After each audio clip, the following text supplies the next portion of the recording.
И я вам хочу показать сейчас шуточную песню, которая называется «Песенка о переселении душ». Обычно на выступлениях своих я рассказываю о том, что вот вы знаете, вот индусы считают, что мы ведь с вами не умираем после смерти, а что душа наша переселяется в животных, в предметы, в растения, в насекомых, там, в камни, кому повезет в людей, кому очень повезет в хороших. Вот. И, в общем, кто куда сможет, тот туда и переселяется, кто чего стоит, вернее. И такая шуточная песня, песенка о переселении душ.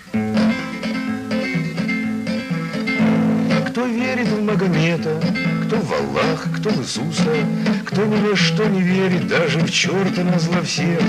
Хорошей религию придумали индусы, что мы, отдав концы, не умираем она совсем, стремилась ввысь.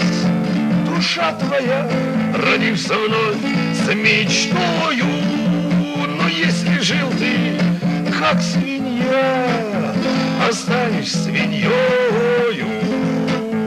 Пусть косо смотрят на тебя, привыкни к укоризне.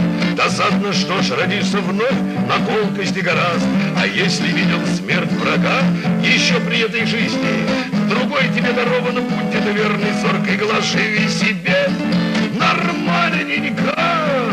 Есть повод веселиться, ведь может быть в начальника душа твоя вселится.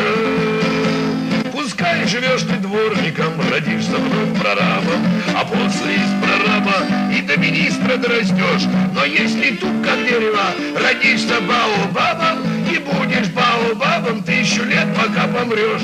Досадно попугаем жить, гадюкой с длинным веком. Не лучше ли при жизни быть приличным человеком? Кто есть кто-то, кто был кем, мы никогда не знаем.